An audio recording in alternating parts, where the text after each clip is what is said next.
Nítido. Muy bien, buenas noches, sean todos bienvenidos a esta nueva modalidad de clase que tenemos aquí por parte de AFAN. De verdad que como academia estamos muy gozosos de poder compartir esta primera experiencia, que es una clase que la vamos a transmitir a través de internet. Por ahí nos preguntaban si esta clase va a quedar grabada en el portal. Por supuesto, el objetivo de esto es de que todos los estudiantes de Derecho y es más, incluso profesionales, puedan tener al alcance de una manera resumida cuáles han sido estas reformas y qué es lo que ha cambiado específicamente en estas tres normas que proyectamos aquí: el Código de Comercio, reformas a la Ley de Garantías Mobiliarias y así también como lo son la nueva Ley de Contratos de facturaje y de descuento.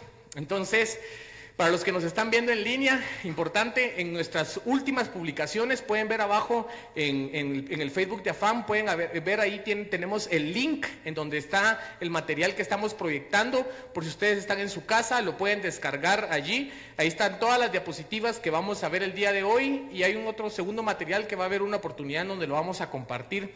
Entonces, pues nada, bienvenidos, y los que están aquí, bienvenidos para poder comenzar con esta nueva modalidad. Entonces, como lo he hecho ver en una breve introducción que he hecho referencia, estos son preguntas cajoneras de privado. O sea, lo que vamos a ver ahorita son preguntas cajoneras de privado, preguntas que son elementales para el privado y que ya han empezado a hacer en la mayoría de universidades. Ahorita son las puras épocas de privados en donde empiezan a dar la mayor cantidad de fechas, lo que es el mes de abril y mayo.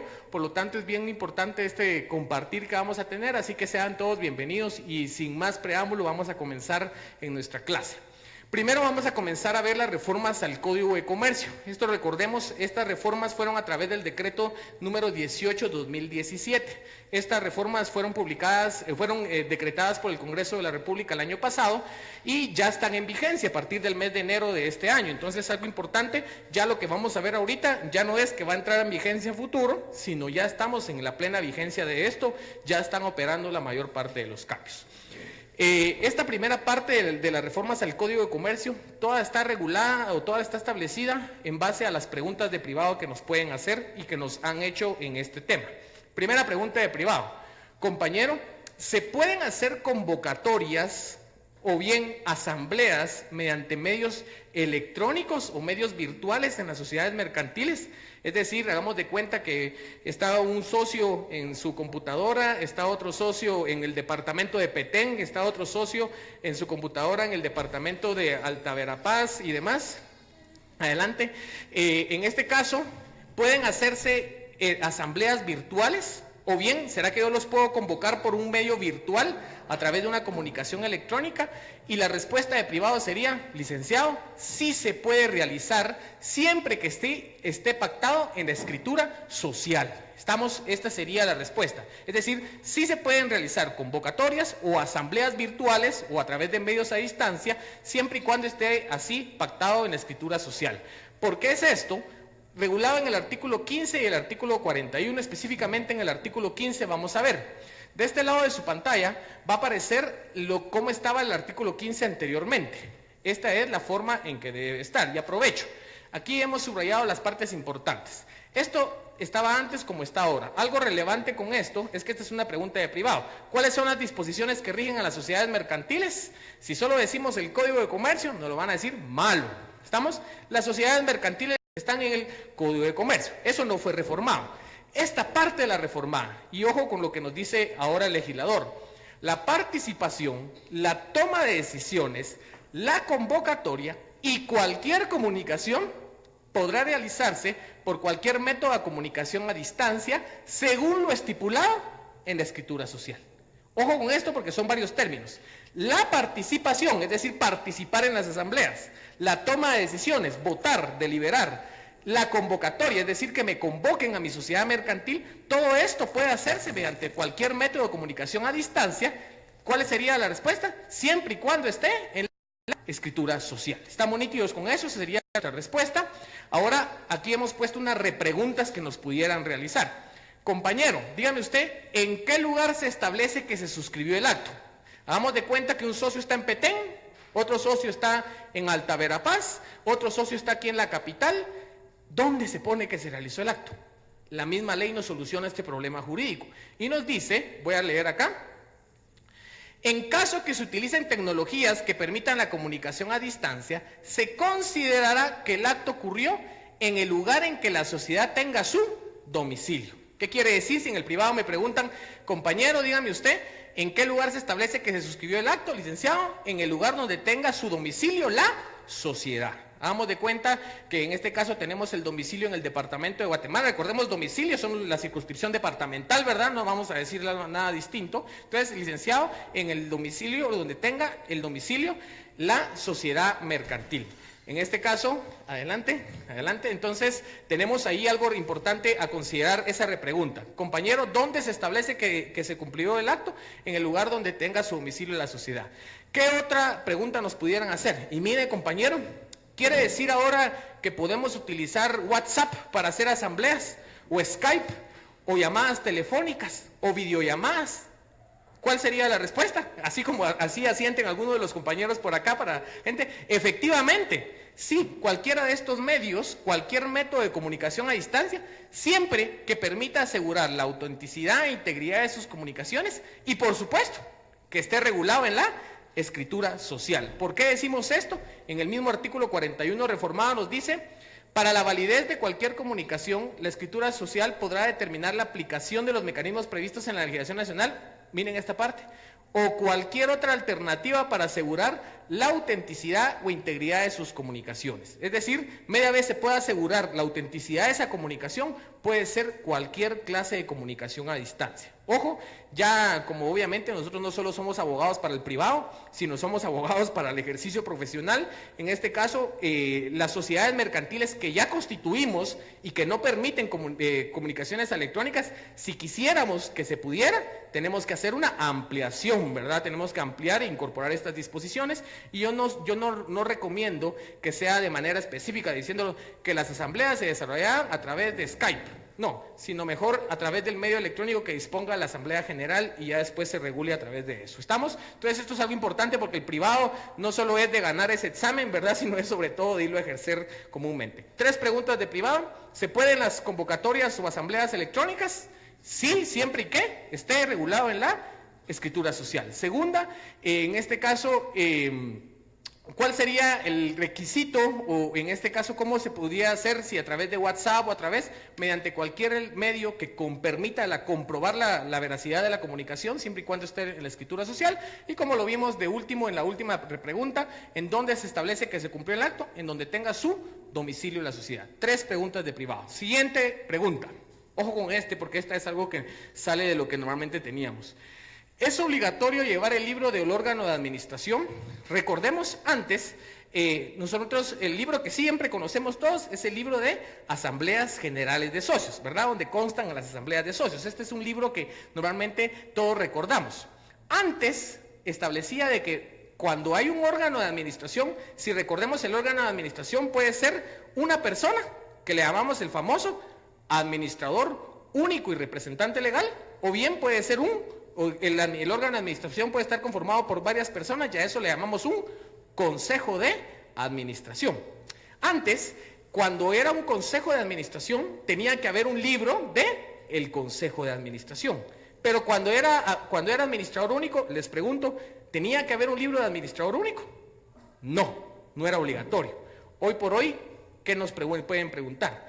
¿Es obligatorio tener un libro del órgano de administración? Y la respuesta es sí, licenciado.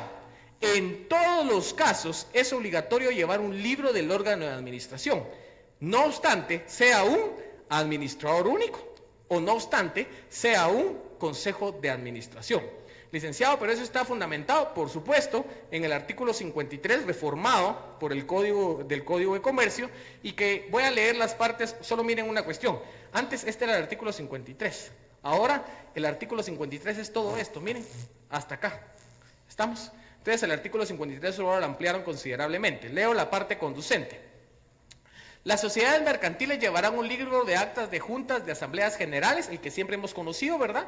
Y en la segunda parte nos dice, la administración, independientemente que esté compuesta por uno o varios administradores, está obligada a llevar libros de actas. Es lo que responde o lo que fundamenta la respuesta que acabamos de hacer ver. Eso es obligación. Ojo, porque cuando nos pidan las SAs, ¿qué le vamos a tener que autorizar en el registro mercantil? Las hojas del libro del libro de actas del órgano de administración, ¿verdad? Ya sea administrador único o consejo de administración. Importante hacer esto.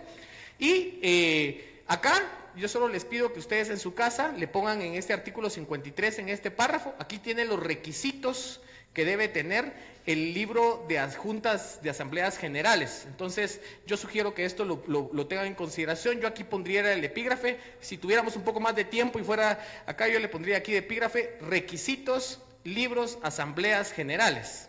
¿Estamos? Porque aquí van a tener estos requisitos, fueron modificados, por cierto, y en la parte del siguiente párrafo donde nos dice las actas que asienten en los libros de las actas de la administración, aquí le pondría yo requisitos del libro del órgano de administración. ¿Estamos? Estos son donde están los requisitos que deben de tener. Ojo, porque esto normalmente a los abogados nos toca ver el diseño de estos libros, entonces es importante que los tengamos en consideración. Ojo con las repreguntas que nos pudieran hacer. Primera pregunta: ¿pueden celebrarse las actas del órgano de administración en acta notarial? Imagínense, todos nos acordamos que las actas de las asambleas de socios puede hacerse en el libro de asambleas generales, pero también puede hacerse en actas notariales.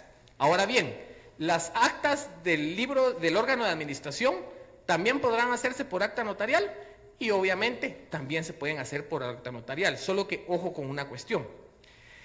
Es obligatorio incorporar en el libro de actas como anexo el acta notarial. Todos recordamos, o los que han tenido un poco contacto con la práctica, cuando hacemos actas notariales de Asamblea General de Socios, normalmente no los incorporamos en el libro, sino los dejamos volando y hay un montón de actas de asambleas de socios volando. Ojo, hoy por hoy es obligatorio que las actas notariales, tanto de asambleas generales como actas notariales donde consten las resoluciones del órgano de administración, estén incorporadas como anexo en el libro respectivo. Ojo, nos pueden preguntar, ¿y entonces deben incorporarse al libro? Por supuesto, bajo la responsabilidad del administrador y tienen un plazo, en un plazo de 15 días. Es decir, si yo hoy, 2 de abril, hice mi acta notarial del órgano de administración o de la asamblea, quien sea, yo como órgano de administración tengo 15 días para incorporar el acta notarial del licenciado al libro, con un anexo, haciendo una breve razón de la anexión. Licenciado, ¿y todo eso que me está diciendo tiene fundamento legal? Por supuesto, está aquí en la parte final de este artículo 53, que nos dice, leo la parte conducente: cuando por cualquier circunstancia no pudiere aceptarse en el acta del libro respectivo, se asentará ante notario. Leo más adelante: la misma deberá incorporarse al libro de actas correspondiente como anexo, en un plazo, ahí subrayen el plazo porque esa es pregunta, no mayor de 15 días hábiles, contaba la fecha a partir que se autorice el acta. ¿Bajo la responsabilidad del notario? No, ¿verdad? Bajo la responsabilidad de la administración, haciendo constar dicha anexión en una razón. Es decir, voy a poner acta número 2 del año 2018, dicha acta fue autorizada mediante acta notarial, suscrita por el notario bla, bla, bla, bla, bla, en fecha tal y tal, el cual quedó anexo en el presente libro. Estamos nítidos con esa parte, pero como lo que nos interesa también es la respuesta de privado, es pregunta de privado, compañero, entonces, ¿las actas del órgano de administración pueden constar en acta notarial? Y la respuesta sería, sí, sí pueden constar en acta notarial, y estas tienen que incorporarse al libro, y la respuesta sería, sí tienen que incorporarse al libro. Dígame usted en qué plazo, compañero. 15 días hábiles. ¿Estamos nítidos con esa parte? Muy bien, continuamos con las preguntas de privado, y la siguiente es, ojo con esto, ¿qué porcentaje debe de estar obligatoriamente pagado al momento de suscribir el capital en la sociedad mercantil? Ojo, primero tenemos que recordar conceptos básicos como es capital autorizado, capital suscrito y capital pagado. Compañero, dígame qué es el capital autorizado. Licenciado, es el monto máximo que la sociedad puede emitir acciones sin necesidad de aumentar el capital. A eso le llamamos capital autorizado. Capital suscrito, licenciado, es el compromiso que adquiere cada uno de los socios para poder, en este caso, pagar, ¿verdad?, parte del capital pagado que va a pagar. Y el capital pagado es el capital que efectivamente el licenciado paga a cada uno de los socios, ya sea en dinero en efectivo o en especie, ¿verdad? Ojo, solo quise aclarar eso para que estáramos todos en el mismo contexto. La pregunta es, el capital suscrito que tiene una sociedad, que ojo, el capital suscrito se tiene que pagar en el acto, o bien a futuro, ¿verdad? ¿Estamos? Entonces, si yo suscribo cierta cantidad de capital, ¿cuánto de ese capital que suscribí tengo que obligatoriamente pagar? Y la respuesta es, cada socio debe pagar al menos el 25% del capital. Y ustedes me van a decir, licenciado, pero esto siempre ha sido así. Y veamos qué fue lo que incorporó en este caso la reforma. Ojo, esta era como estaba antes. Leamos acá. En el momento de suscribir acciones, capital suscrito, es indispensable pagar al menos el 25% de su valor nominal. Así estaba antes. ¿Cómo está ahora? En el momento de suscribir acciones es indispensable, miren quién, cada accionista. Antes no me decía quién. Ahora me dice que cada accionista debe de al menos pagar el 25% del capital que suscriba. Por eso miren la respuesta que sugerimos. Licenciado, cada socio o cada accionista debe de pagar al menos el 25% del capital que suscriba. ¿Estamos nítidos con eso? Entonces repito la pregunta de privado, compañero, dígame qué porcentaje del capital suscrito de cada una de del capital suscrito de la sociedad debe de estar efectivamente pagado. Licenciado, ¿cuál sería la respuesta?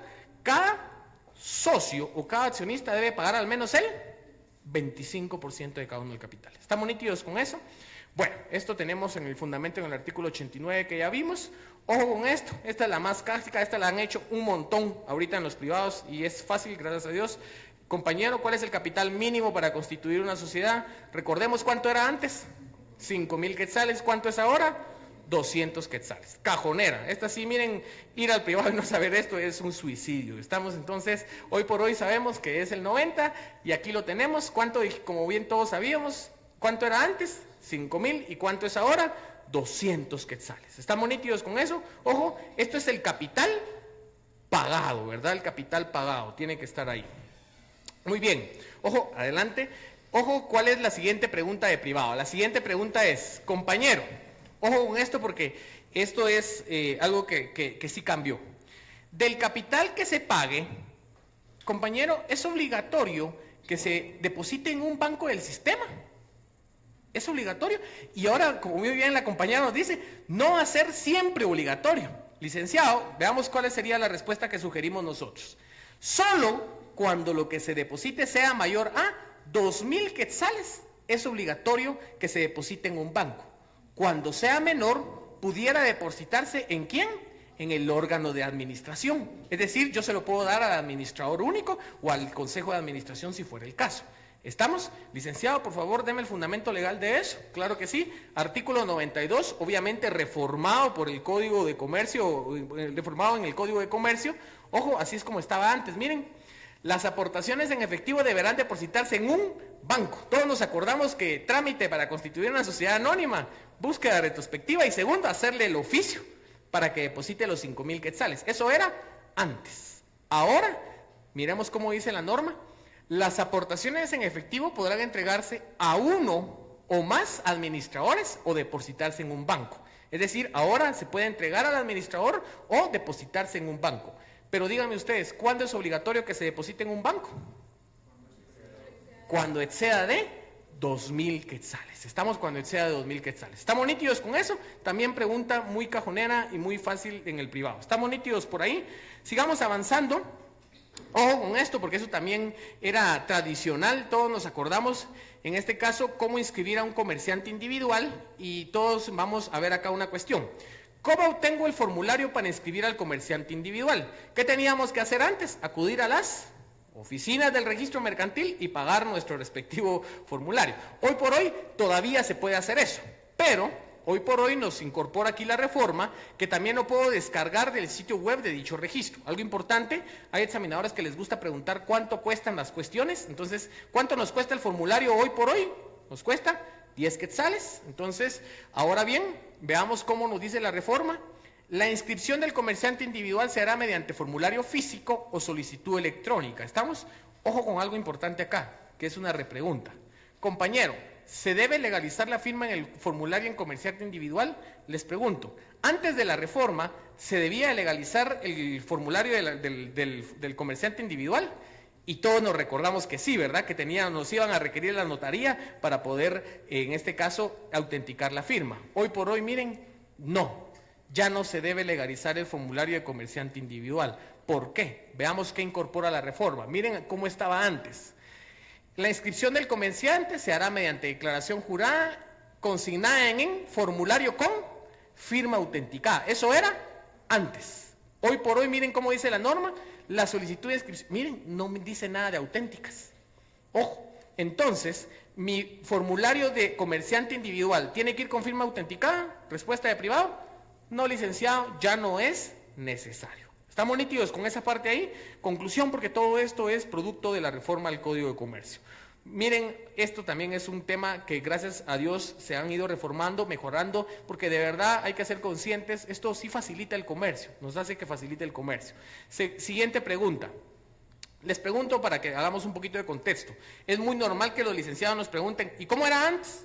¿Y cómo es ahora? Esto es muy normal, ¿oyeron? Entonces sí es importante sabernos el cómo era antes y el cómo es ahora. Compañero, ¿dónde se publicaban antes los edictos que se emitían por el tema del registro mercantil? ¿Antes dónde se publicaban? En el Diario Oficial. Ojo, y se siguen publicando en el Diario Oficial, licenciado, hoy por hoy, el medio, ¿dónde se publican? La verdad que esa sería la pregunta de privado. ¿En dónde se publican los edictos de los actos que se inscriben en el registro mercantil regulados en el Código de Comercio? Se van a publicar en un medio de comunicación electrónica, ojo, hablamos en pasado porque esto ya está funcionando, que se incorporó en el registro mercantil a través de su página web. Es decir, ahora el registro mercantil tiene un sistema a través de su página web donde se publican los edictos. ¿Estamos? Es decir, ¿tengo la obligación de hacer los edictos en el Diario Oficial? No, licenciado. Ahora se hace a través del sistema del registro mercantil en su sitio de internet. ¿Estamos nítidos con eso? Es decir, ¿siguen existiendo las publicaciones en el Diario Oficial? Ya no. Siguiente pregunta. Ojo con esto, porque esto lo pusimos aquí y porque está en el mismo artículo. Ojo, porque esto puede ser muy confuso. Recordemos nosotros que cuando yo constituyo una sociedad podemos aportar bienes. Hagamos de cuenta que en este caso yo tengo mi bien con mi socio, pero mi aportación va a ser una casa. ¿Estamos nítidos con eso? Entonces, ¿quién es el dueño de la casa? ¿Josué Cum o Afán Sociedad Anónima? Si yo la aporté. Afán Sociedad Anónima. Entonces, esa aportación, ¿dónde tiene que estar inscrita? En el registro de la propiedad. ¿Estamos nítidos con eso? Esto es algo importante. Entonces, la pregunta de privado, ojo, porque esto fue reformado, dice, ¿en cuánto tiempo se deben inscribir las aportaciones registrables que se hagan a las sociedades mercantiles? Esa pudiera ser una pregunta. ¿Cuánto tiempo tengo para inscribir en el registro de la propiedad que la casa que aporté ya no es de Josué Cum, sino es de Afán Sociedad Anónima? ¿Cuánto tiempo tengo? ¿Y qué pasa si no lo hago? Ojo con la respuesta de privado. Licenciados se tienen que inscribir en los 3 meses siguientes. Aquí puse de una vez una repregunta, ¿verdad? ¿Puede prorrogarse ese tiempo? Sí, licenciado, se puede prorrogar por 3 meses más a solicitud del interesado. Y compañero, ¿qué pasa si no se inscribe? Licenciado, mire qué pasa. Se cancela la inscripción. Ojo, 3 repreguntas ahí. ¿Cuánto tiempo tengo para inscribir esas aportaciones registrables? Tengo término de 3 meses. ¿Puedo prorrogar ese término? ¿Por cuánto tiempo? 3 meses más. Y ojo, y la repregunta es, ¿qué pasa si no lo inscribo en esos 3 meses? Licenciado, cancelo. Ojo, para la práctica, después de haberlo inscrito en el registro de la propiedad, tengo que agarrar mi testimonio o mi certificación y presentarlo al registro mercantil a través de una solicitud simple, un memorial simple, diciéndole que ya cumplí con este requisito. ¿Por qué? Porque si tal vez ya lo inscribí, pero nunca les conté al del registro mercantil, ¿qué va a pasar? Me lo van a cancelar. Estamos entonces, ojo, porque el día de mañana nos puede llegar a pasar estas desventuras si no tenemos atención con esto. ¿Estamos nítidos con eso? Licenciado, pero todo esto no le voy a creer si no me enseña su fundamento legal. ¿Estamos? Estamos nítidos aquí, 341. Aquí tenemos lo de los medios electrónicos, ¿verdad? El hecho de la inscripción por medio de publicación en el edicto correspondiente en un medio de comunicación electrónica, y esta es la parte final. Las sociedades mercantiles que tengan aportación de bienes registrables deberán presentar ante el registro mercantil la documentación que demuestre el efectivo traspaso en un término de 3 meses, los cuales podrán prorrogarse por 3 meses a petición del interesado. La falta de presentación dará lugar a que ordene la cancelación de la sociedad. Esto es lo que hemos estado platicando. ¿Estamos? Ojo, el fundamento específico de los medios electrónicos es este que vamos a ver ahorita, que es el artículo 343. Lo leo porque este es bien importante. Nos dice: cualquier publicación que el presente código indique que debe realizarse en el diario oficial, debe realizarse a través de un medio de comunicación electrónico del registro mercantil. ¿Estamos? Por eso es que concluimos contundentemente que ya las publicaciones que nos manda el Código de Comercio para hacerlo en el registro en el diario oficial, ya no se hace en el diario oficial, sino un medio de comunicación electrónica que establezca el registro mercantil. Vamos nítidos todos hasta el momento.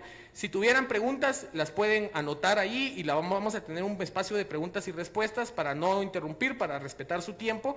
Y si en línea ustedes tuvieran alguna pregunta, pues la pueden poner a través de los comentarios. Con mucho gusto nosotros la vamos a responder, esperamos que nos dé tiempo, y si no fuera el caso, pues la responderemos directamente o publicando a través de internet. Entonces, de verdad, les agradecemos mucho que estén conectados y creo que han sido un buen avance el que hemos tenido hasta el momento.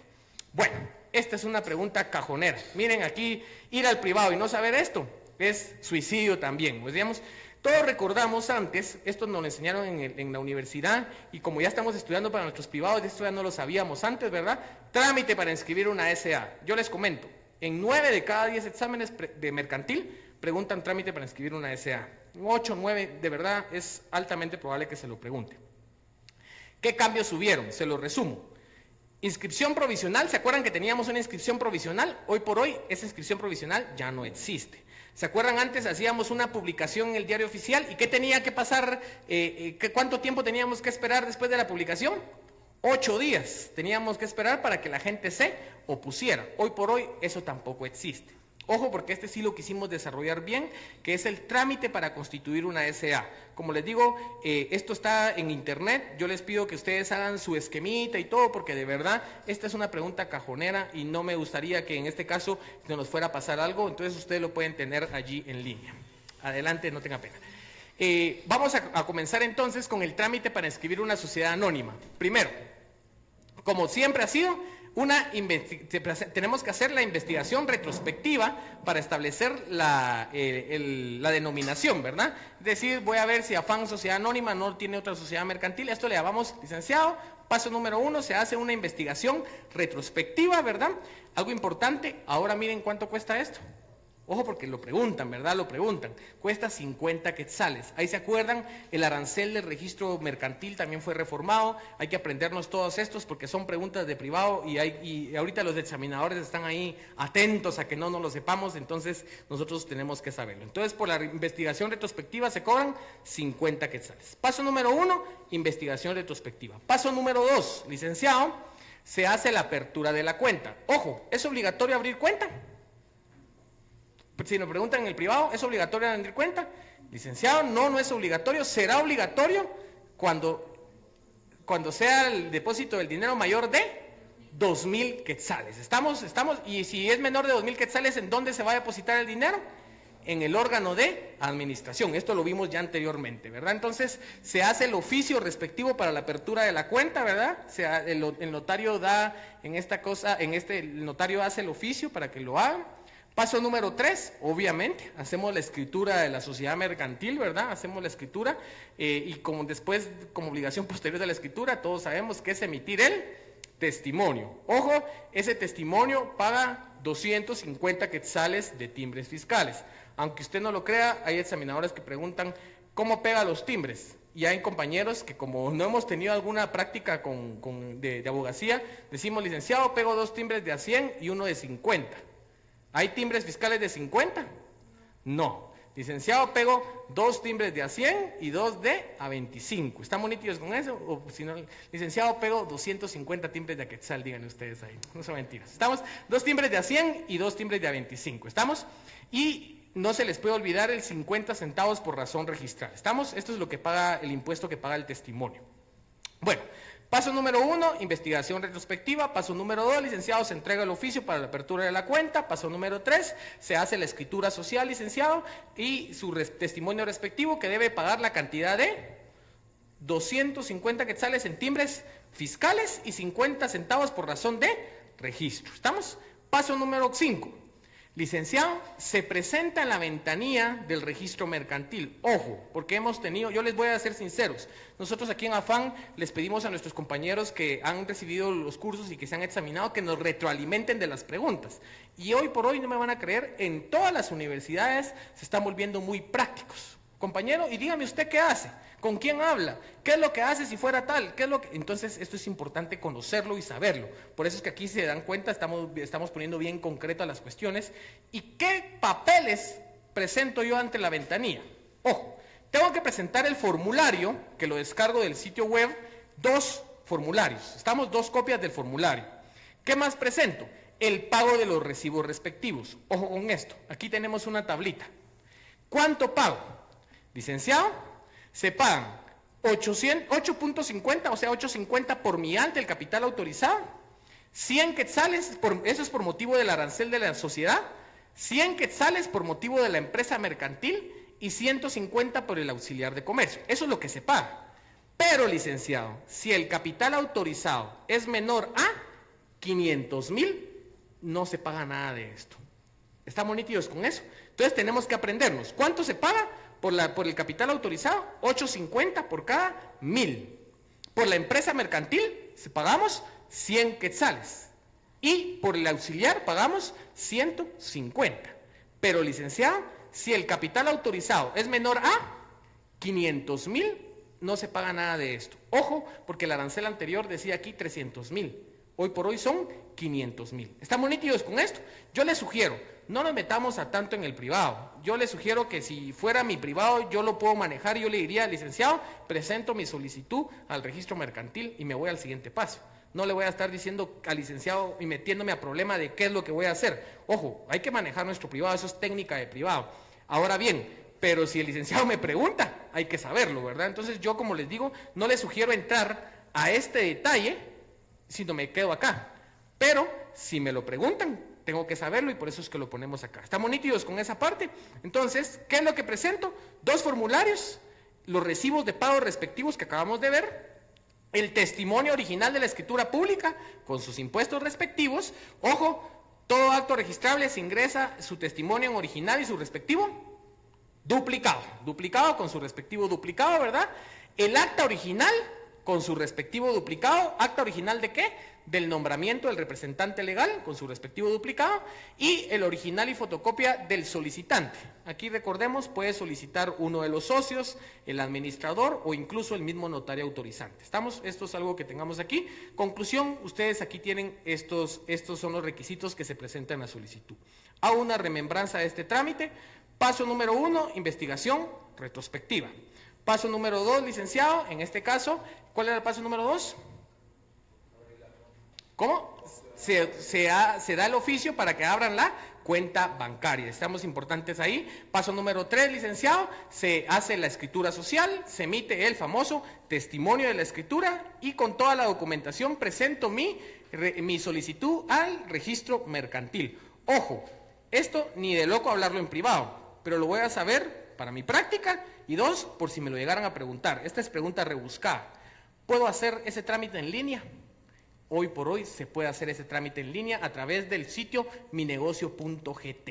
¿Estamos? Es decir, yo escaneo todo y lo puedo hacer en línea. ¿Estamos? Y si tengo firma electrónica avanzada, ni siquiera tengo que ir al registro mercantil. ¿Se acuerdan que ahora uno, de notario, puede tener su firma electrónica avanzada? ¿Han visto ese tema de los traspasos electrónicos? Para ahora se pueden hacer varios trámites con firma electrónica avanzada. Esto es uno de ellos. ¿Estamos? Pero ¿será que me va a convenir decirle en mi privado? Compañero, dígame qué es la firma electrónica. Pero si me preguntan, es importante conocerlo. ¿Estamos nítidos con eso? Vamos al siguiente paso. Licenciado, después de presentado mi solicitud, aquí pusimos esta diapositiva. Ojo, porque antes se pedían estos requisitos. ¿Cuáles eran? El recibo de agua, luz o teléfono y tener un contrato de arrendamiento del lugar donde va a estar la sociedad o una casa. La inscripción provisional, falta la inscripción provisional. ¿Qué dijimos? ya no existe. Licenciado, se inscribe la sociedad y después de esto, licenciado, se hace la publicación del edicto. Ojo, ¿dónde se publica ese edicto? En la página web del registro mercantil. Ojo, ¿cuánto se paga por la elaboración del edicto? Antes se pagaban 15 quetzales, hoy por hoy, miren, se pagan 30 quetzales, 30 quetzales. Ojo, porque les prometo que hay examinadores que les encanta preguntar estos pagos y entonces es importante tenerlos en consideración. Ojo, ¿y cuánto se paga por la publicación? Esto es importante. Antes normalmente uno pagaba como 600 quetzales o algo, hoy por hoy se estandarizó y toda sociedad nueva paga 200 quetzales. ¿Estamos nítidos con eso? Conclusión, licenciado, presento mi solicitud. Después de la solicitud, ¿qué pasa? ¿Pasa calificación a dónde? A jurídico del registro mercantil, después pasa la calificación a la SAT y después se obtiene la inscripción. Después de eso, licenciado, se tiene que hacer la publicación del edicto y con eso ya le devuelven al interesado, licenciado, su papelería. ¿Cuál es la papelería? El nombramiento del representante legal con su razón, la constancia de la inscripción del RTU. Todos sabemos ahora que por eso pasa la SAT, porque de una vez nos dan el RTU, de una vez nos dan la autorización de los libros, ¿verdad? Y en este caso nos devuelven el testimonio de la escritura pública, debidamente con su razón, y las patentes de sociedad de empresa, las patentes de comercio de sociedad y la patente de comercio de empresa. Y ustedes me van a decir, licenciado, pero yo escuché que ahora se pueden imprimir, o ahora son más informales y son digitales. Efectivamente, ahora son así. Si vamos, nos las van a entregar de igual manera. Ojo, y ahora les pregunto, ¿y tengo que pagar todavía los impuestos respectivos? Por supuesto, porque la ley que después de esta sesión, ustedes van a saber más que sus propios examinadores. Muy común que pase eso, porque ellos no han tenido esta oportunidad de estudiar y toda tanta detención, entonces muy seguros de lo que estamos manejando. Esto es algo importante. Acuérdense, todos los que estamos aquí vamos a ser abogados, y como abogados, créanme que tener un examinador del otro lado es lo menos. Normalmente vamos a ver a fieras del otro lado, un fiscal, a otro abogado corporativo o a otra persona que quiere defender a una persona y que tenemos que tener el carácter, así que con mucha seguridad y mucho respeto, responder seguros esto en el privado. ¿Vieron? Esto es parte de ahí del entrenamiento que tenemos que tener. Licenciados, sigamos por favor. Muy bien. Se pueden destruir las copias que se tienen en el registro mercantil. Todos sabemos que cuando ingresamos una sociedad, ¿verdad?, lo tenemos que ingresar con su respectivo duplicado. Les pregunto, ¿pudieran destruirse el duplicado? Hoy por hoy veamos, dice, en el último párrafo del 351, el registro mantendrá un archivo digital de todos los expedientes físicos y podrá reciclar o destruir los expedientes cuando se tenga una copia digitalizada de los mismos. Es decir, ¿lo pueden destruir? Sí, licenciado, siempre y que se tenga copia digitalizada de lo mismo. Iba mal en la primera instancia, ¿qué es lo que hacía? Ojo, porque así están preguntando. Esto que estoy haciendo ahorita, así están preguntando en el privado ahora. Compañero, dígame usted, presentó un juicio sumario mercantil y le fue mal en primera instancia. ¿Qué hace usted? ¿Qué recurso interpone?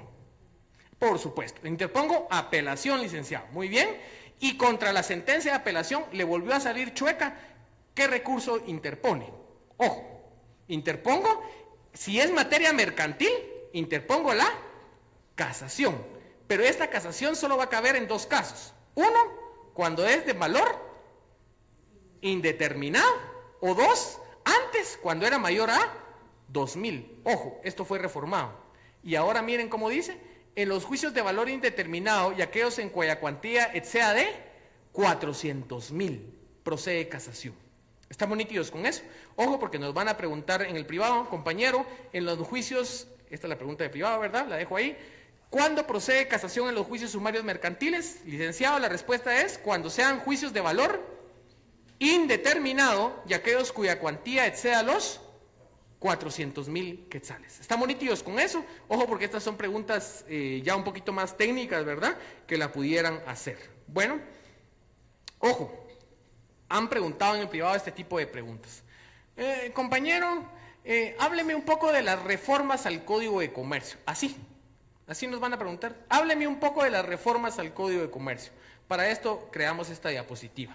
Es un resumen de lo que hemos hablado, de los puntos más importantes y más fáciles, ¿verdad?, para que no nos metamos a problemas de esto que hemos hablado. Licenciado, yo le puedo decir que en la reforma, yo le puedo decir también que ahora se permiten la realización de asambleas y convocatorias y participaciones de manera no electrónica como tal, porque sí, a distancia nos dice la ley, y antes no era esto permitido. Además, licenciado, yo le puedo decir que se simplificó el procedimiento para inscribir una sociedad anónima, licenciado. Dentro de estas simplificaciones, ahora ya no existe la inscripción provisional, ni tampoco se tiene que esperar el término de 8 días para las oposiciones. Si quieren lo dicen, si no, no. Y como último punto, licenciado, yo le puedo decir que se modificó el tema de la casación, es decir, ahora para que proceda casación, va a proceder casación cuando son juicios de valor indeterminado o mayor de 400,000 quetzales. Estamos 5 puntos importantes de las reformas. ¿Estamos nítidos con eso?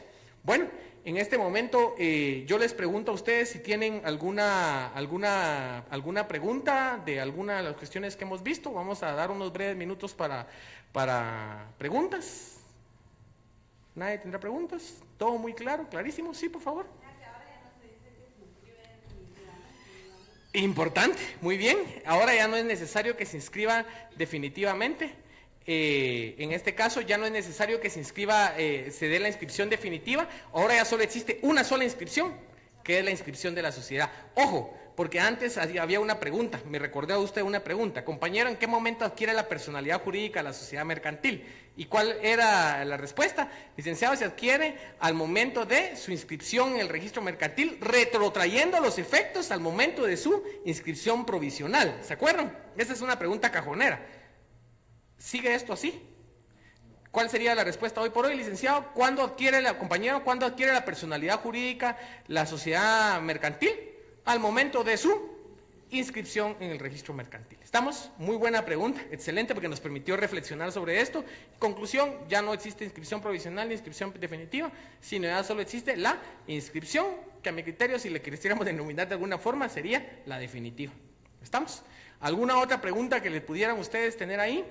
Entonces, ojo, porque esto del tema, no sé si tenemos alguna pregunta en línea por ahí. Excelente.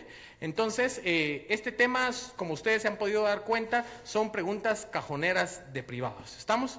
Entonces, les comento, para nosotros es un gusto que puedan compartir con nosotros este tema. Sabemos que algunos vienen del trabajo, de alguna actividad. Vamos a hacer un breve receso de 10 minutos. Después vamos a tener las otras 2 reformas de corrido. Para los que están en línea, solo quiero, antes de terminar, estos artículos son otros artículos reformados, ninguno es materia de privado, ¿oyeron? Todas son otras reformas que se hacen. Aquí en la reserva legal, la parte que preguntan no ha sido modificada. El registro de las acciones, les cambiaron los requisitos al registro de las acciones, acciones nominativas. Entonces cambiaron algunos requisitos, nunca nos van a preguntar, o normalmente no preguntan cuáles son estos requisitos. Además, regulan un derecho que tienen los accionistas de poder preguntar en las sociedades mercantiles, y en este caso tenemos una inscripción, algunas reformas en la inscripción de sociedad extranjera, no relevante, y la caducidad. Pusimos esto para que ustedes sepan que fue reformado y que le puedan dar una leidita. Sin embargo, no es pregunta de privado como lo pueden ser. Solo antes de entrar ahí, creo que hay una pregunta que hacen, en este caso, en línea. Les pido paciencia a los que estamos acá, tal vez nos saca de alguna duda a todos. Vamos a ver acá. Muy bien, denme un segundo, perdonen, ¿oyeron? Aquí estamos.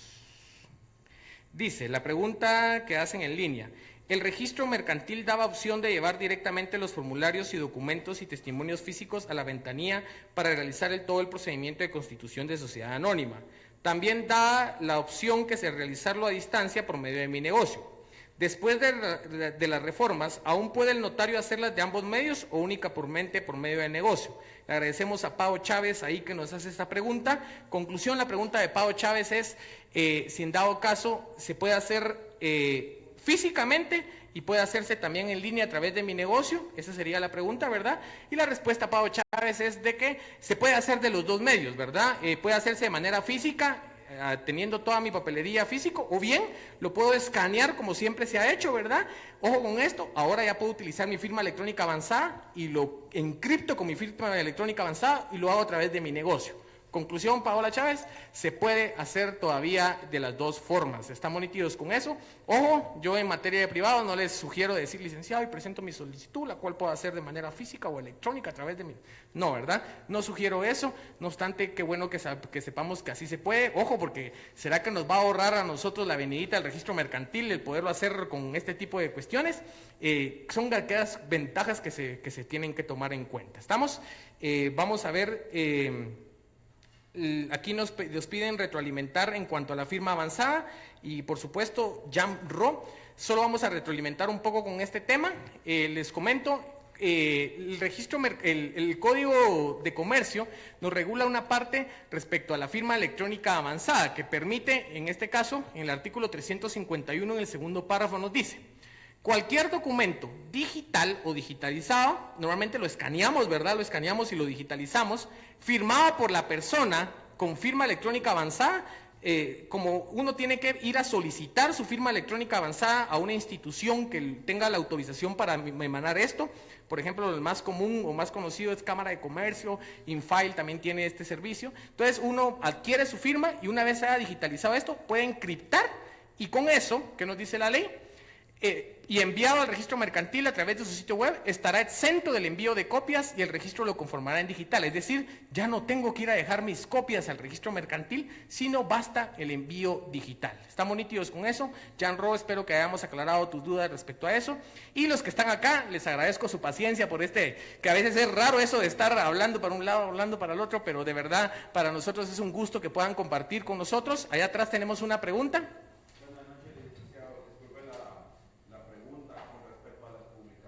Claro. Si bien es cierto que en la reforma estuvo solo en el boletín del registro de la propiedad, del registro mercantil, pero el artículo 138 del Código de Comercio no fue reformado. Habla del diario oficial y en otro de mayor circulación en cuanto a las convocatorias de la Asamblea General.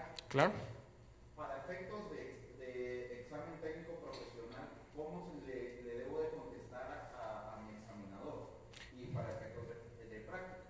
Yo sugeriría que en este caso, voy a darte el fundamento legal de una vez, las publicaciones que nos diga diario oficial, vamos a entender que se deben de realizar en el boletín del registro mercantil, por decirle el nombre, el medio de comunicación electrónica. ¿Cuál es el fundamento legal de esto? Este lo tenemos en el artículo 343 y nos dice: cualquier publicación que el presente código indique que debe realizarse en el diario oficial, debería realizarse a través de un medio de comunicación electrónico del registro mercantil. Cuando la publicación se realice a través del medio de comunicación electrónica del registro mercantil, no será necesario realizar una publicación en medios escritos. Esta es la respuesta que yo te sugiero dar en tu privado. Licenciado, en este caso se establece que deberá ser, basta con realizarse en el registro, en el medio de publicación del registro mercantil. Sí te digo que pudiera hacer una pregunta. En ese artículo particular que su persona nos comentó, decía una publicación en el diario oficial, pero nos decía en otro de mayor circulación. Y aquí no me está disculpando de hacer ese de otra circulación. Yo les voy a dar mi interpretación legal. Mi interpretación legal es la siguiente. Aquí en la parte final me dice: cuando la publicación se realice a través de un medio de comunicación electrónico del registro mercantil, no será necesario ninguna publicación en medios escritos. No discrimina.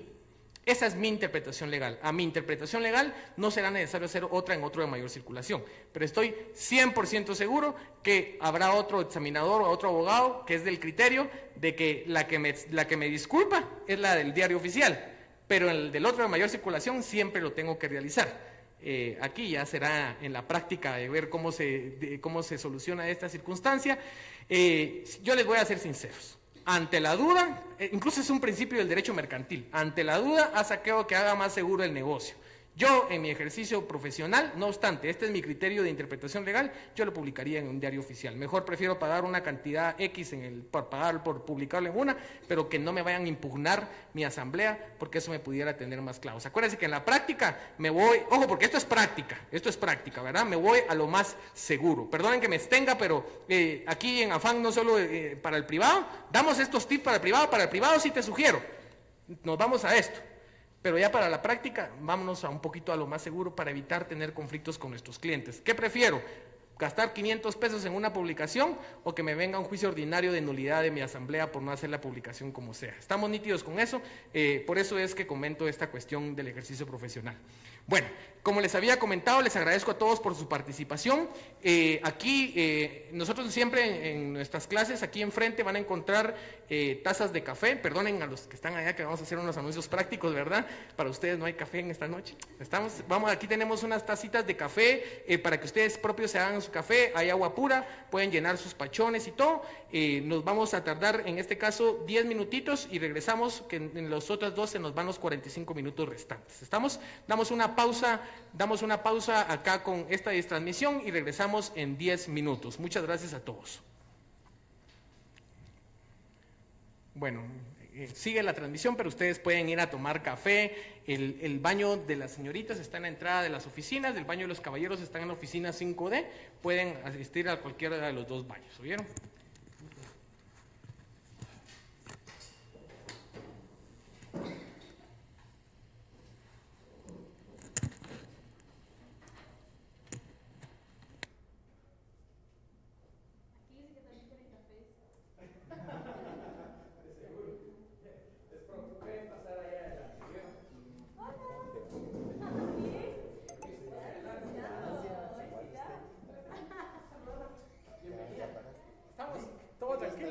Gracias vos, qué buena onda verte.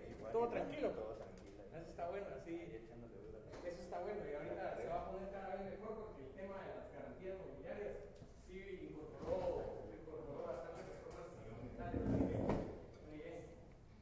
Permiso ustedes.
Muy bien, pruebo el sonido ahí y seguimos. Sean bienvenidos todos los que ahorita se están conectando. Ya pasamos la primera parte de nuestra clase del día de hoy, que son las reformas al Código de Comercio. He visto que han dejado un par de preguntas, las vamos a intentar responder, ya sea en línea o bien a través de esa parte, las vamos a responder a cada uno de ustedes. Y vamos a entrar a esta segunda parte que les comento. Para mí, la parte de la reforma del Código de Comercio han sido muy publicitadas y hemos visto varias cuestiones que le han dado mucha publicidad y todo, lo cual nos facilitaba y teníamos ya algún conocimiento. Ojo, con las reformas a la Ley de Garantías Mobiliarias se hicieron unos cambios trascendentales y no han sido tan publicitadas. Como lo que pasa es de que esto es un poco más para un estudiante de Derecho, para un abogado o incluso para nosotros que estamos estudiando en nuestro privado. Licenciado, pero ¿por qué tanto cambio? ¿Cuál es este tanto cambio? Todos recordamos que existían los famosos derechos reales de garantía. Y los derechos reales de garantía teníamos los dos principales y más famosos. El primero era la prenda y la otra era la hipoteca. Y también existía, esta ley no es nueva, la garantía mobiliaria. Esta ley ya tenía tiempo de existir. Entonces habían tres derechos reales de garantía: la prenda, la hipoteca y la garantía mobiliaria. ¿Qué pasó con estas reformas que se hicieron a través del decreto número 4-2018? Esto fue este año. Se derogó la prenda. Es decir, todas las disposiciones del Código Civil que regulaban la prenda agraria, la prenda industrial, esto fue derogado. Es decir, hoy por hoy, si me preguntaran en mi privado cuáles son los derechos reales de garantía, licenciado, ya solo estaría la hipoteca y la garantía mobiliaria. ¿Estamos nítidos con eso? Entonces es aquí, cuando lo platicábamos con el equipo, me decían, eso es como cuando, licenciado, me dijeron que Plutón ya no era un planeta, me decían, o sea, de verdad que nos cambiaron el chip, nos cambiaron el disco, y hoy por hoy vamos a ver, ojo, esta segunda parte de la clase la quisimos hacer no solo de las reformas, sino quisimos incorporar elementos básicos de una garantía mobiliaria. Es decir, vamos a ver cuestiones respecto a las garantías mobiliarias básicas que pudieran preguntarnos en nuestros privados, y esto nos va a permitir entender las reformas. Entonces, ojo, porque esta parte sí sale de nuestro conocimiento que normalmente teníamos. Yo les pregunto a ustedes, ¿a quiénes de ustedes les enseñaron bien nítida la Ley de Garantías Mobiliarias en la universidad? 100% seguro que a ninguno. Normalmente no nos daban esta clase. Hoy por hoy, la prenda sí se las enseñaron, es así. Pero hoy por hoy ya no existe la prenda, sino ahora solo la garantía mobiliaria. Y vamos a ver los fundamentos de esto. Primera pregunta de privado, compañero, ¿qué es una garantía mobiliaria? Licenciado, la garantía mobiliaria es un derecho real de garantía que grava uno o varios muebles para garantizar el cumplimiento de una obligación. Licenciado, pero usted lo que me dijo es una definición de prenda. Ojo. Efectivamente, esa era la definición de prenda, pero también es la definición de una garantía mobiliaria. ¿Dónde tenemos esto? Artículo 3 de la Ley de las Garantías Mobiliarias. La garantía mobiliaria, miren cómo lo define la ley, es el derecho real de garantía. Entonces es correcto decir que es un derecho real de garantía. Además nos dice que se constituye por el deudor garante y acreedor garantizado, ya vamos a ver quiénes son estos, para garantizar el cumplimiento de una o varias obligaciones. Entonces ya tenemos los dos elementos de nuestra definición: derecho real de garantía y que es para garantizar el cumplimiento de una obligación. ¿Y de dónde sacamos que grava un bien mueble? Aquí está, ¿verdad? La garantía se constituye en la forma que se establece sobre bienes muebles, o en el artículo 4 nos dice las garantías mobiliarias a que se refiere a esta ley pueden constituirse sobre uno o varios bienes muebles. Conclusión, sí sería correcto decir que la garantía mobiliaria es un derecho real de garantía que grava uno o varios bienes muebles para garantizar el cumplimiento de una obligación. Ojo, hay examinadores que son muy literales y es por eso que hemos incorporado en esta diapositiva una definición legal. ¿Cuál es la definición legal de una garantía mobiliaria? Y es la que tenemos en el artículo 3. ¿Cuál sería esta? Licenciado, es el derecho real de garantía constituido por el deudor garante a favor del acreedor garantizado para garantizar el cumplimiento de una obligación o varias obligaciones del deudor principal. Y aquí nos sacaron otra vez de la cancha. ¿Cómo es eso, verdad? Voy a explicar los sujetos y voy a regresar después a la definición. ¿Quiénes son los sujetos de la garantía mobiliaria? ¿Quiénes son estos sujetos de la garantía mobiliaria? Tenemos uno Voy a comenzar por los sujetos de una obligación en general. Todos recordamos que los sujetos de una obligación tenemos una persona que le llamamos el deudor y al otro le llamamos el acreedor. ¿Estamos nítidos con eso? El deudor es quien tiene que cumplir la obligación y el acreedor es a cuyo favor está la obligación. ¿Estamos nítidos con eso? Bueno, cuando es una hipoteca, vamos a utilizar mucho el análisis comparativo con la hipoteca. Cuando es una hipoteca, normalmente yo vengo y yo grabo un bien que es de mi propiedad para garantizar el cumplimiento de la obligación con un préstamo que adquirí frente a un banco. Estamos, por ejemplo, Banco GIT, por decirlo en cuestión. Yo grabo mi bien, yo soy el deudor y el banco es el acreedor. ¿Estamos nítidos con eso? Y él tiene a su favor mi hipoteca, la hipoteca. ¿Estamos nítidos con eso?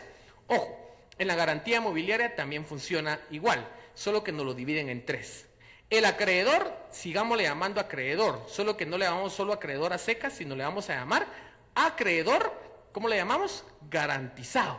¿Por qué le llamamos acreedor garantizado? ¿Quién es el acreedor garantizado? Licenciado, es la persona a cuyo favor se constituye la garantía mobiliaria. Y voy a poner un ejemplo. Hagamos de cuenta que yo necesito dinero, pero yo no tengo bienes, pero mi papá sí tiene un carrito. ¿Estamos? Entonces yo le voy a pedir favor a un banco que me preste dinero y como garantía no voy a poner mi bien, sino voy a poner el carrito de mi papá. Les pregunto, ¿cómo le llamamos al banco? Al banco le llamamos acreedor garantizado, porque es la persona a cuyo favor está la garantía mobiliaria. ¿Estamos nítidos con eso? Acreedor garantizado, check. Persona a cuyo favor está la garantía mobiliaria. Tenemos los otros dos. El deudor lo partimos en dos. Está el deudor principal y el deudor garante. ¿Quién es el deudor principal? El deudor principal es el obligado a cumplir la obligación. Es decir, en el ejemplo del préstamo que estoy haciendo yo, ¿quién es el que tiene que pagar ese préstamo? Josué Cum. Yo me convierto en deudor principal. Soy la persona que tiene que pagar la obligación. Pero mi papá es el dueño del carrito. A mi papá le llamamos deudor garante, porque es él quien constituye la garantía mobiliaria. ¿Estamos? Entonces aquí la parte deudora nos la dividen en dos. Deudor garante, que es el propietario del bien, quien grava su bien para garantizar el cumplimiento de la obligación, y el deudor principal, quien tiene que cumplir la obligación. Pero no se nos tiene que perder de vista que la figura del deudor principal y del deudor garante pueden recaer en la misma persona. Es decir, si fuera no el carro de mi papá y fuera mi carro, yo sería deudor principal y a su vez sería deudor garante. Pero en el ejemplo que les puse, el carro era mío. No, ¿de quién era el carro? Era de mi papá. Entonces mi papá es el deudor garante y yo, quien soy que tengo que pagar el préstamo, yo soy deudor principal. ¿Y el banco cómo le llamamos? Acreedor garantizado. Y con eso lo tenemos. Estamos tres sujetos de la garantía mobiliaria. Acreedor garantizado, que es comienzo desde abajo. Acreedor garantizado es la persona a cuyo favor se establece la garantía mobiliaria. Deudor principal es la persona que tiene que cumplir la obligación. Y el deudor garante, que es la persona que constituye la garantía mobiliaria. Y en este caso, para garantizar el cumplimiento de una obligación, ¿de quién es la obligación? Del deudor principal. ¿Estamos nítidos con eso? Ya viendo esto, ahora la definición legal, miren qué fácil. Miren la definición legal. Licenciado, la garantía mobiliaria es un derecho real de garantía. Constituido, díganme ustedes por quién lo constituye. El deudor garante. A favor de el acreedor garantizado. Para garantizar el cumplimiento de una o varias obligaciones de quién? Del deudor principal. Vieron que ahora es más fácil. ¿Estamos? Entonces, repito, porque si me preguntaran a mí en mi privado o si me preguntaran ustedes cuál es la definición que sugieren decir, esta es la que sugiero porque es la segura, porque tiene su fundamento legal. ¿Estamos? Entonces, si me preguntaran cuál es la definición de una garantía mobiliaria, licenciado, la garantía mobiliaria, repitámoslo todos, incluso los que están ahí en línea, ¿verdad? Licenciado, es un derecho real de garantía, mediante el cual, ¿quién la constituye? Veamos aquí, ¿verdad? Constituido por el deudor garante, a favor del acreedor garantizado, para garantizar el ¿qué? Cumplimiento de una obligación ¿de quién? Del deudor principal. ¿Estamos nítidos con eso? Cheque. Esto ya tienen la base para esto. Entonces, si me preguntaran en el privado sujetos de la garantía mobiliaria, ya muerto la risa le digo, deudor principal, deudor garante y acreedor garantizado. ¿Estamos nítidos con eso? Siguiente pregunta. ¿Existe saldo insoluto en la garantía mobiliaria? ¿Por qué se vuelve importante esta pregunta? Porque es una pregunta que nos hacen en la hipoteca. Compañero, ¿existe saldo insoluto en la hipoteca? No, licenciado, no existe saldo insoluto. Para los que están viendo en línea, que se preguntan qué es el saldo insoluto, y para recordemos los que estamos acá, el saldo insoluto es la diferencia que existe entre el valor del crédito y el valor del bien que garantiza. Hagamos de cuenta que yo pedí un préstamo por 1 millón, pero lo hipotequé en la casa, pero el valor de la casa es de 800,000. Es decir, hay una diferencia de ¿cuánto? De 200,000. A esa diferencia le llamamos saldo insoluto. Les pregunto, si yo constituí esa hipoteca y en este caso no alcanza el bien para cubrir la obligación, ¿pueden atacar mis otros bienes? No. ¿Por qué? Porque no existe saldo insoluto en la hipoteca. ¿Estamos nítidos todos ahí? Pero como estamos viendo garantías mobiliarias, la pregunta va a ser, compañero, ¿existe saldo insoluto en la garantía mobiliaria? Y la respuesta es, aquí sí. Aquí sí existe saldo insoluto. Hagamos de cuenta que yo le pedí prestado al banco 50,000 quetzales, pero el carrito de mi papá solo vale 30,000. ¿Será que pueden atacar mis bienes por los otros 20,000? Por supuesto, porque en la garantía mobiliaria sí existe saldo insoluto, a diferencia de la hipoteca, que ahí no existe saldo insoluto. Ojo, entonces, ¿cuál es la pregunta? Compañero, ¿existe saldo insoluto en la garantía mobiliaria? Sí, licenciado, sí existe saldo insoluto, salvo pacto expreso. Es decir, pueden atacar los bienes del deudor. Sí, licenciado, el deudor es responsable para cubrir el saldo que no cubra con la garantía mobiliaria. Fundamento legal de esto, leámoslo acá, artículo 10, y nos dice la parte, le voy a leer la parte conducente, que es el tercer párrafo. Ojo, esta parte sí fue reformada, probablemente nos diga aquí, y nos dice, este artículo fue reformado, esta parte no. En materia de garantías mobiliarias existe responsabilidad por el saldo insoluto. Ese sería el fundamento legal. ¿Estamos nítidos con eso?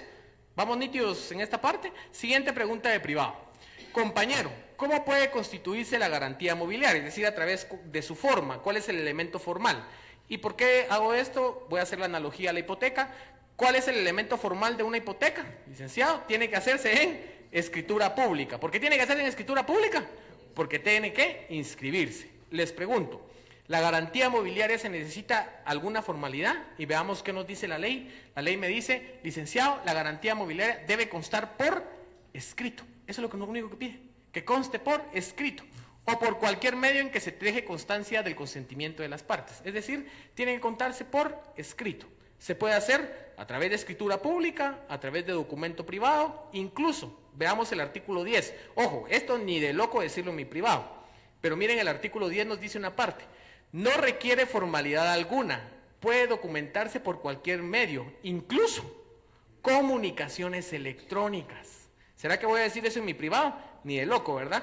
Si lo único que yo recomiendo para privado es, compañero, ¿cuál es el elemento formal o cómo se constituye una sociedad, una garantía mobiliaria? Licenciado, se va a hacer, tiene que constar por escrito. ¿Estamos nítidos con eso? Fundamento legal, ojo, porque aquí tenemos, es el artículo 12, que es esta parte, esta la tenemos en el artículo 12, y esto de abajo lo tenemos en el artículo 10.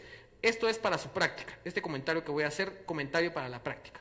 Puede constar en un contrato de garantía, es decir, yo hice un préstamo acá, y aparte vamos a suscribir aparte un contrato de garantía, es un contrato aparte. 2, como una cláusula de este préstamo, cláusula número 10, constituye la garantía mobiliaria, ¿estamos? Como anexo, ya tenemos nuestro contrato, anexemos un contrato de garantía mobiliaria, y aquí nos puede decir que no requiere ninguna formalidad. ¿Estamos? Esto solo es para la práctica, no para el privado. ¿Estamos? Si me preguntan en el privado cómo se constituye, ¿tiene que ir en escritura pública la garantía mobiliaria? No, licenciado, basta que conste por escrito. Siguiente pregunta. ¿Cuándo es oponible ante terceros la garantía mobiliaria? Ojo, y aquí ya empiezan los términos legales más específicos. Oponible ante terceros. ¿Se acuerdan? El latinazo ahí, ¿cuál es? Oponible erga omnes, ¿verdad? Entonces, ¿qué significa esto? Que nadie puede decir nada en contrario, es oponible frente a todos. Si yo ahorita le dijera aquí en este papel tengo una certificación del registro de la propiedad que dice que yo tengo una hipoteca a mi favor y se las enseño. Ustedes pueden alegar algo en contrario a esto, porque esta hipoteca es oponible ante terceros. Les pregunto, ¿la garantía mobiliaria en qué momento se vuelve oponible ante terceros? Ojo, la gente que está en línea, esto no nos lo enseñaron en la universidad.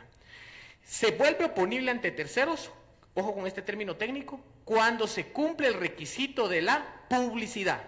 Esa es la respuesta. Cuando se cumple el requisito de la publicidad. Y compañero, cuando se cumple el requisito de la publicidad, tenemos dos opciones. Uno, cuando lo inscribo en el respectivo registro. ¿Cuál es el respectivo registro? El registro de garantías mobiliarias. O bien dos, cuando yo entrego el bien que se da en garantía. ¿Cómo así? Yo vengo y yo garantizo, yo tengo aquí mi celular y le pido, mire, ¿será que usted me presta 50,000 quetzales? Bueno, 500 quetzales, le doy en garantía a mi celular y se lo doy.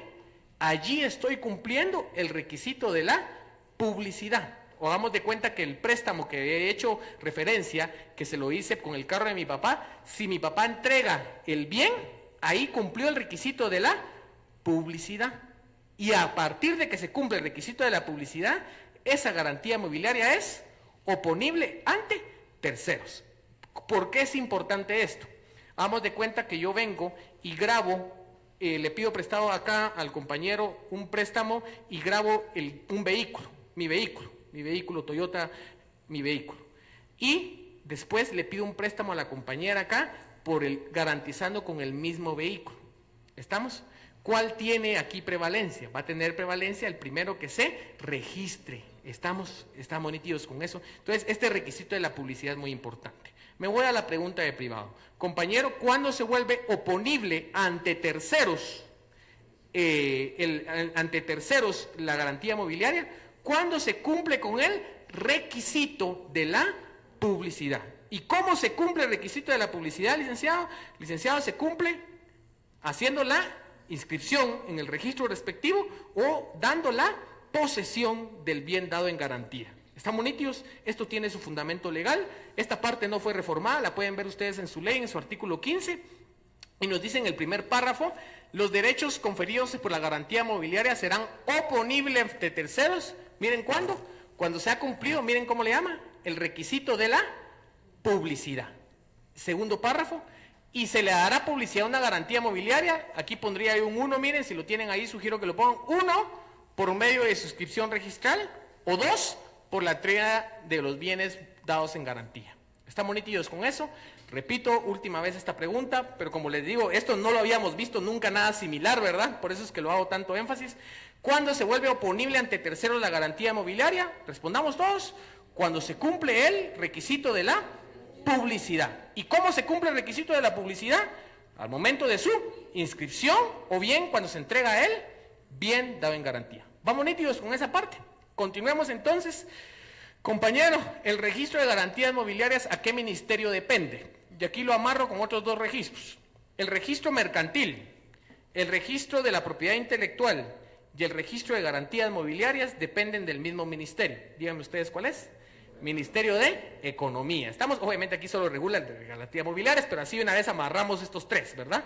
El registro, esto fue reformado y nos dice que el registro de garantías mobiliarias es una dependencia pública del Ministerio de Economía. ¿Y qué se inscribe aquí?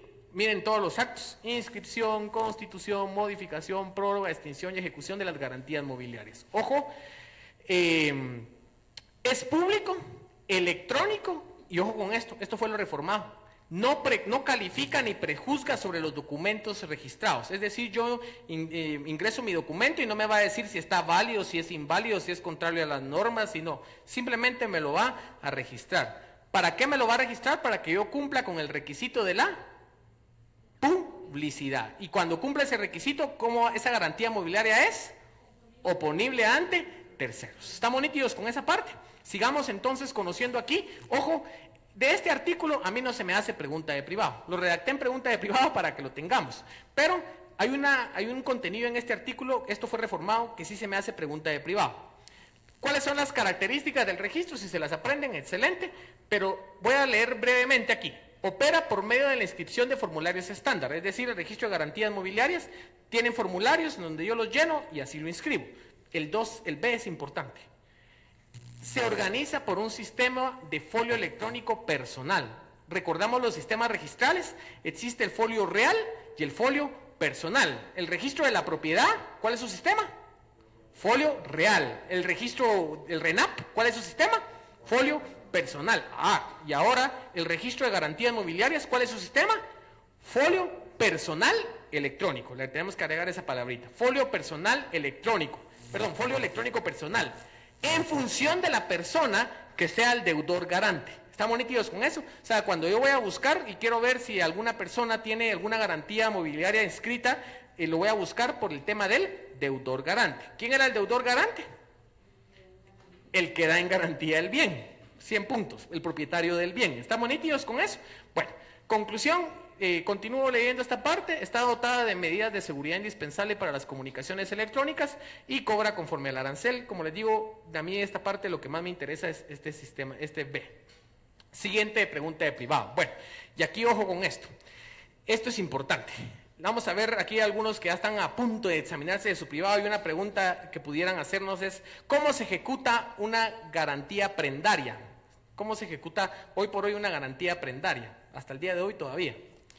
Recordemos por ahí, los créditos prendarios son ejecutables en la vía de apremio, 100 puntos, en la vía de apremio. ¿Estamos nítidos con eso? Entonces en la vía de apremio se ejecutan las garantías prendarias. Ojo, y ahora, ¿cómo ejecuto las garantías mobiliarias? Y esto vuelve a salir de nuestra esfera jurídica. Esto no hemos estudiado nada similar a esto. ¿Por qué? Miren lo que dice la ley. Dice, ante el incumplimiento de la obligación se podrá optar por procedimientos privados pactados por las partes. Es decir, yo puedo ir con mi acreedor y decirle, mira, no necesito dinero, préstamelo, yo te doy en este caso mi carro de garantía y para ejecutarme regulemos este procedimiento. Es decir, nosotros vamos a regular nuestro propio procedimiento de ejecución. ¿Estamos nítidos con eso? Y la segunda opción es que si no lo regulamos, en este caso, vamos a llegar a cabo por los procedimientos que incorpora esta ley. Ojo, esta ley, esto fue parte esencial de las reformas, incorporó procedimientos para esto, lo tienen en su material que les acabo de dar porque los vamos a señalar mediante nuestra técnica que utilizamos en Afán. Entonces, veamos acá. La primera pregunta es, en este caso, ¿cómo se ejecuta el incumplimiento de una garantía mobiliaria? Licenciados, se podrán optar, 1, a los procedimientos privados que hayan pactado las partes, o 2, los que estén regulados en la Ley de Garantías Mobiliarias. ¿Vamos nítidos con esa parte? Bueno, ¿y cuál es el fundamento legal de esto? Artículo 58. En caso de incumplimiento, el acreedor garantizado... bueno, voy a leer la parte específica, que en este caso es el párrafo segundo, y nos dice, el acreedor garantizado y el deudor garante podrán convenir que la subasta, venta o adjudicación de los bienes se lleve a cabo en forma privada en los términos y condiciones que acuerden libremente, en cuyo caso no serán aplicados. Llamamos y hacemos al mejor postor, a ese se lo adjudicamos, venta directa, es decir, yo vengo y se lo vendo a una persona en específico, o adjudicación, ¿qué pasa con la garantía? Me la quedo. ¿Estamos nítidos con esa parte? Ojo, saquemos nuestra ley ahí, por favor, no nuestra ley, sino las hojitas que les dimos, para los que están en línea. Pusimos en una publicación en Facebook los dos materiales, estas diapositivas, y después abajo hay otro link donde están los artículos que vamos a utilizar ahorita específicamente, que son los artículos del 58 bis en adelante, al 62. Y vamos a señalar ahorita el trámite. Ojo, porque esto es algo que sale de lo que tenemos, es un trámite nuevo, y vamos a señalar varias cuestiones. El resumen y la respuesta que yo les sugiero de privado, la tenemos acá. Este es el resumen, como yo les sugiero que lo respondan en privado, pero los fundamentos legales los vamos a leer ahorita. ¿Estamos? Entonces les pido que por favor todos los que estamos acá nos vayamos al artículo 58 bis y si traen un resaltador o como si no con lo que traigan, subrayemos las partes importantes. Primer párrafo, subrayemos por favor, solo voy a leer las partes conducentes, yo les voy a decir cuándo subrayan y cuándo no. Subrayemos, será juez competente, solo eso subrayemos, que nos va a decir quién es el juez competente. Voy a leer sin que subrayen. Para conocer dentro del ámbito de las facultades de los procedimientos de subasta pública, venta directa y adjudicación en los bienes en garantía, subrayemos el juez del lugar en que se hayan sometido las partes. es decir, el que pactemos. Sigamos subrayando, el del domicilio del demandado. Sigamos subrayando, el del domicilio del acreedor. Sigamos subrayando, donde se encuentren los bienes. Más adelante subrayemos, donde se contrajo o debe cumplirse la obligación. Pero encerremos en un círculo las siguientes palabras: a elección del acreedor. ¿Estamos nítidos? ¿Quién decide dónde demandar entre esas varias opciones? El acreedor. ¿Estamos nítidos? Esto, ¿alguien había leído algo similar? Nunca, ¿verdad? Ojo, es algo importante esto. Segundo párrafo, subrayemos por favor. En caso de incumplimiento, no habiéndose pactado algún procedimiento privado, es lo que hemos practicado, ¿verdad? Opción A, nos vamos a un procedimiento privado pactado, subrayemos, sigamos subrayando, podrá presentarse ante el juez competente a presentar su solicitud inicial de cualquiera de los procedimientos siguientes. 3 opciones: subasta pública, venta directa o adjudicación en pago. Ahí donde dice presentar su solicitud inicial, ¿ya vieron dónde? Yo les sugiero que pongamos paso número 1, un 1. ¿Cómo les sugiero esto acá? Nosotros en Afán sugerimos que subrayar este tipo de pasos así, miren, paso número 1, y este va a decir demanda, perdonen aquí por el error, demanda con título ejecutivo. Donde dice solicitud inicial, vamos a poner paso número 1, demanda con título ejecutivo. ¿Estamos nítidos con eso? Es lo que sugerimos nosotros. Voy a leer en el segundo párrafo y subrayemos en el segundo, perdón, sería el tercer párrafo. Estamos todos en el tercer párrafo donde dice a dicha solicitud, ¿ya vieron dónde? Subrayemos ahí por favor, a dicha solicitud se deberá adjuntar el contrato. A ese contrato es al que yo aquí le llamé título ejecutivo. ¿Estamos? Ustedes le pueden llamar, si quieren pongámosle ahí en nuestro paso número 1, título ejecutivo, pongámosle entre paréntesis, contrato. ¿Estamos? Ponemos entre paréntesis, contrato. ¿Estamos? ¿Estamos nítidos todos ahí? Bueno, ahora voy a explicarles antes de seguir subrayando. ¿Por qué se reformó esta ley? ¿Y por qué fue necesario crear otra norma que regule las garantías sobre bienes muebles si ya existía la prenda? Yo les voy a contar por qué. Les pregunto, ¿cuánto tardaba una vía de apremio para ejecutar una prenda? Barato, así yéndonos muy rapidito y todo, unos 8 meses. Y si todavía apelaron y presentaron en defensa y todo, 1 año y medio. Hagamos de cuenta que la garantía era una cosecha de frijol. Era aguacate Hass. ¿Qué pasaba con eso? Más podrido, una prenda agraria le llamamos a eso, ¿verdad? Más podrido imposible. ¿Estamos nítidos con eso? Entonces, ¿qué era necesario? Hacer procedimientos más eficaces para que el acreedor diga, no te preocupes, yo te voy a prestar pisto porque yo sé que si no me cumplís, yo puedo hacerme del dinero que te presté de manera fácil.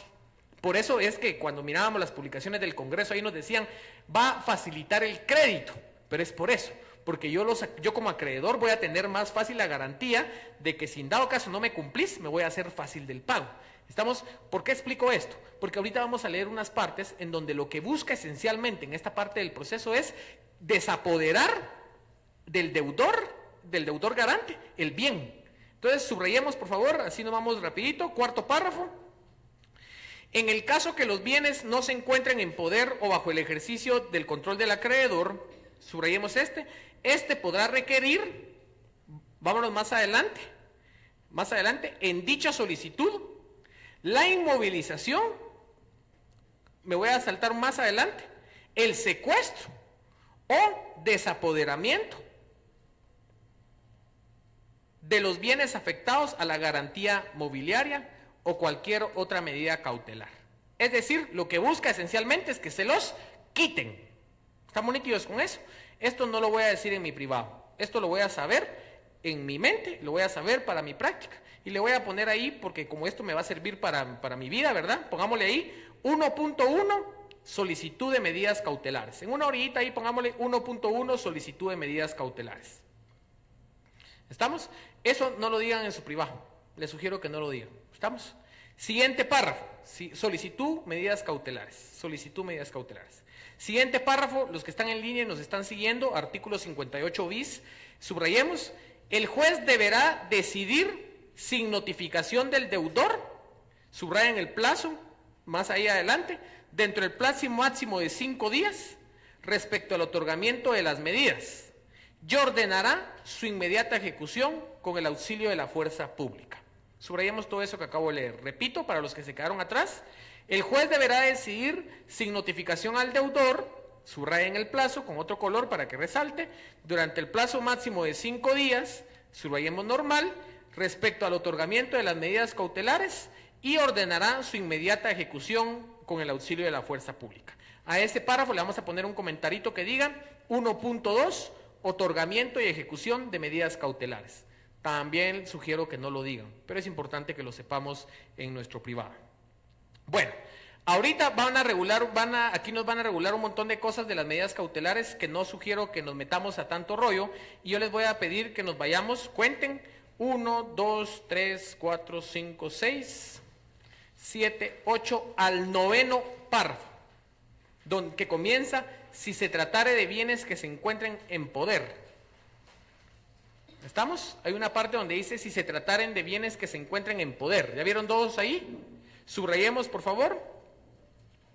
Si se tratara de bienes que se encuentren en poder del acreedor o habiéndose ejecutado el secuestro, subrayemos, el acreedor solicitará al juez la designación de un notario que cumplirá con las siguientes funciones. A, subrayemos, realizar la notificación al deudor de la solicitud del acreedor de proceder con la subasta, venta o adjudicación. Es decir, el primer encargo del notario es notificar. B, llevar a cabo y documentar la subasta, venta o adjudicación. Y ahí vamos a dejar. En este paso, le vamos a poner, en este párrafo, el paso número 2. Y nuestro paso número 2 va a decir, 2, se designa a notario. 2, se designa a notario para que notifique a ejecutado. Se designa a notario para que notifique a ejecutado. Ese va a ser nuestro paso número 2. Es decir, quien va a notificar no va a ser el notificador del juzgado. En este caso, quien va a notificar va a ser un notario particular. ¿Estamos nítidos con eso? Siguiente párrafo, subrayemos. Voy a leer de manera rápida lo que no quiero que subrayen y les voy a sugerir después cómo subrayar. Asimismo, y siempre cuando el acreedor no opte de otra forma de determinación del valor establecido en la presente ley o haya pactado por las partes de alguna forma específica, subrayemos, servirá de base para la subasta el valor que señale un experto evaluador, eso está más adelante, el cual deberá presentar valuación, subrayen el plazo ahí con un marcador distinto, dentro de los 10 días. Ojo, esto tampoco lo voy a decir en mi privado, pero si me lo preguntaran lo vamos a poner. 2.1, avalúo, 10D. ¿Qué significa el 10D? 10 días, efectivamente. Avalúo 10D. Siguiente párrafo, subrayemos solo las partes que voy diciendo. El deudor garante, subrayen el plazo, tendrá el plazo de 10 días para, solo vamos a subrayar la parte que yo diga en cada inciso. A, presentar documento, un poquito más adelante, que acredite que ha pagado la cantidad. Busquemos más adelante el B. B, presentar certificación de tribunal de la resolución que apruebe el pago por consignación. Es decir, o ya pagó o lo fue a consignar, pero ya se resolvió la consignación de eso. C, subrayemos, realizar el pago total del monto reclamado. Es decir, comparece pero a pagar, ¿verdad? D, subrayemos, presentar instrumento público para comprobar adjudicación en pago. E, plantear excepción de prescripción. Ojo, ¿le permite algún tipo de defensa dilatoria al ejecutado? No, o paga, o demuestra que pagó, o prescripción. Prácticamente eso. Obviamente ahí nos dice A, demuestra que ya pagó. B, demuestra que pagó a través de consignación. C, demuestra que adjudicó en pago. ¿Me entienden? Entonces, ojo, yo no voy a estar diciendo todo esto en el privado. Aquí en la orillita le vamos a poner paso número 3. Paso número 3. En la orillita de este párrafo, que sería este párrafo donde están los incisos, le vamos a poner el paso número 3, que es audiencia de 10 días para presentar su defensa. Audiencia de 10 días para presentar su defensa. ¿Cuál es la única excepción que puede interponer ahí? Prescripción. Ojo, cuando ustedes examinen, esas van a ser las preguntas que van a hacer ya. 10 días. O sea, los 10 días es para asumir cualquiera de estas actitudes. Las actitudes del demandado, aquí están. Y la otra es la rebeldía, ¿verdad? No presentarse, que es lo que vamos a continuar leyendo. Ojo, yo aquí me voy a saltar, en este caso, los siguientes párrafos. Solo les voy a comentar, les sugiero que ustedes lo lean para su acervo jurídico, no para el ejercicio que estamos haciendo de pregunta de privado, pero les comento cuestiones interesantes. Aquí la excepción se ventila en audiencia oral. Lo vamos a leer, si quieren vamos a ir rapidito a leer esto, vamos al siguiente 2 párrafos en donde dice, en caso de la interposición, ¿ya vieron dónde? Aquí subrayemos, en caso de la interposición de la excepción de prescripción, ahí como la compañera preguntaba, dentro del plazo de 10 días de su interposición, subrayemos, el juez señalará, subrayemos eso, el juez señalará dentro del plazo de 10 días de su interposición, audiencia oral. ¿Estamos? ¿Cómo se resuelve la excepción? En una audiencia oral. Interesante, ¿verdad? Bueno, si subrayemos la última, en este caso, la última oración de ese párrafo donde dice, una vez presentadas las pruebas, el juez deberá resolver en definitiva en esa misma audiencia. Es decir, sobre mi excepción de prescripción, de una vez presento pruebas. Ojo, esto se los estoy explicando para su acervo jurídico, no creo que sea pregunta de privado. Esto ya es siendo muy específico, pero es interesante todo esto, ¿verdad? Sobre todo que en cuestión de un año o menos de un año, en 6 meses ya voy a estar en la calle y probablemente esté ejerciendo esto. Siguiente párrafo, subrayemos. Solamente la resolución que resuelva la excepción de prescripción podrá ser objeto del recurso de apelación. Sigamos subrayando.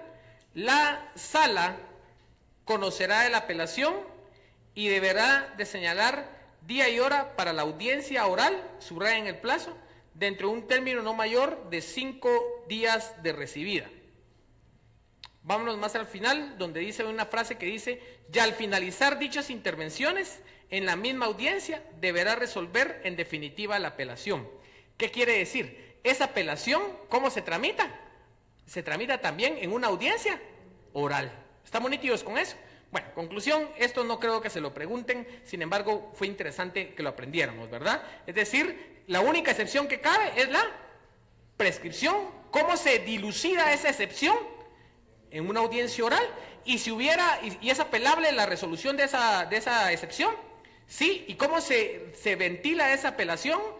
En una audiencia oral también. ¿Estamos nítidos con eso? Bueno, esto no es para el privado, ¿oyeron? No se asusten, no creo que se lo pregunten. Vámonos, ahora vamos a comenzar, si se dieron cuenta, el largo de este artículo. Miren todo lo que es. Bueno, vámonos al tercer párrafo. Vamos nítidos donde dice, si el deudor habiendo sido notificado, ¿estamos todos ahí? Vámonos al artículo 58 bis, últimos 3 párrafos, donde dice, si el deudor habiendo sido notificado, ¿estamos nítidos todos?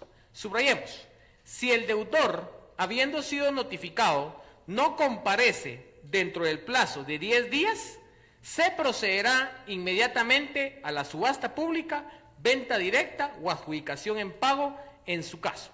¿Qué quiere decir? Me van a dar a mí como ejecutado 10 días y si yo no me verso o pierdo o no desvanezco, va a procederse o a la subasta, o a la venta directa, o a la adjudicación en pago. ¿Estamos?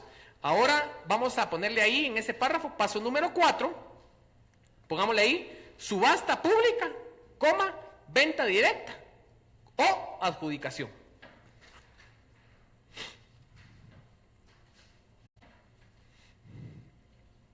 Bueno, ojo, los siguientes pasos no los tenemos en este apartado, pero los vamos a hacer en una relación ahí.